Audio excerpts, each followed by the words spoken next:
বিশ্বাস করেন, আমি আরও 3-4 বছর আগে আমাদের পাশে এক বাজারে বাজার করতে গেছি, তখন হঠাৎ পেটে কামড় শুরু হয়েছে, বাথরুমে গেছি, মসজিদের বাথরুম, কিন্তু ওই লোক রাখা আছে, ওরা আবার পয়সা নেয়।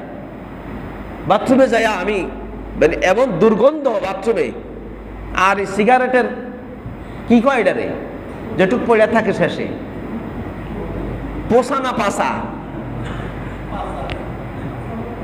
জমাট হয়ে গেছে ওখানে।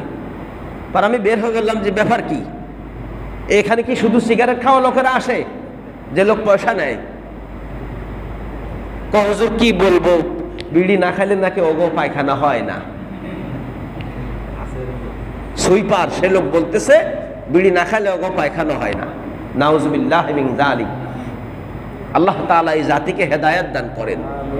এত নিকৃষ্ট নিচু ছোট্ট বাচ্চা পায়খানা করতে বসে কলা খায়, হুজুরে না করছে কলা খাইস না, একদম বসে খাইতে নাই। ছেলে কয় দেখো আমি কিন্তু হুজুর দেখতে পারি না, আবার না করলে বড়াই খাবো। তো হুজুর কা বাবা তুই যা করবি করগা, আমি আর কইতাম না। এখন আমার পয়সা দিয়ে আমি খাবো, আমার জীবন আমি নষ্ট করব, তুমি বলার কে? কি বলেন? আচ্ছা, কোরআনের আয়াত কি আমার না আমার বাপের? কোরআনে আমি যে সূরা মায়েদার 90-91 আয়াত পড়েছি, এই আয়াত আমার 14 গোষ্ঠীর উপরে নাজিল হয়েছে নাকি? কার উপরে নাজিল হয়েছে?